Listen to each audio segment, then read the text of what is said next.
Soy de la orilla brava, del agua turbia y la correntada, que baja hermosa por su barrosa profundidad.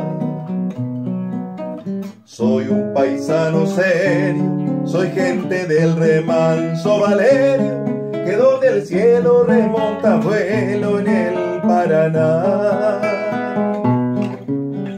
Tengo el color del río y su misma voz en mi canto sigo, del agua mansa y su suave danza en el corazón. Pero a veces oscura, va turbulenta en la ciega hondura, y se hace brillo en este cuchillo de pescador.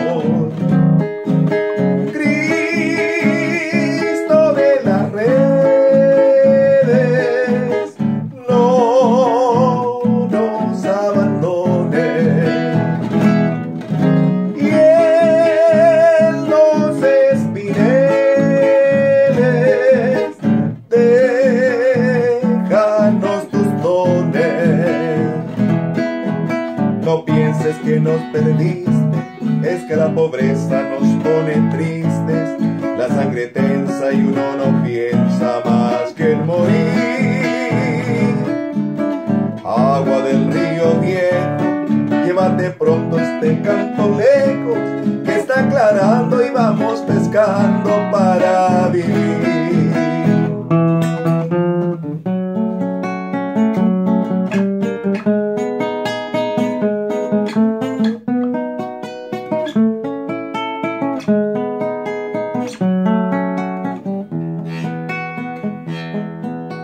Llevo mi sombra alerta sobre la escama del agua abierta, en el reposo vertiginoso del espinel.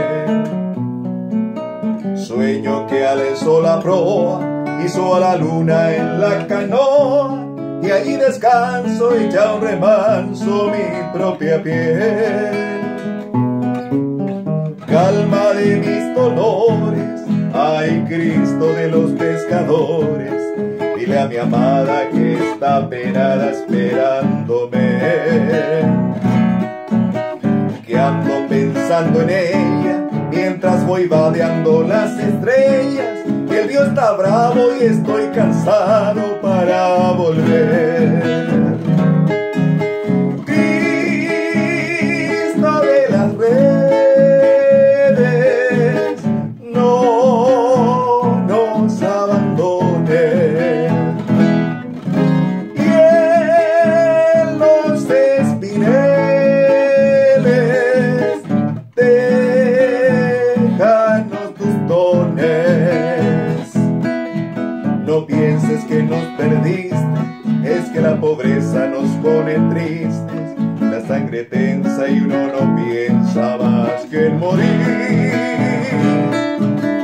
Agua del río viejo, llévate pronto este canto lejos, que está aclarando y vamos pescando para vivir. Agua del río viejo, llévate pronto este canto lejos, que está aclarando y vamos pescando para vivir.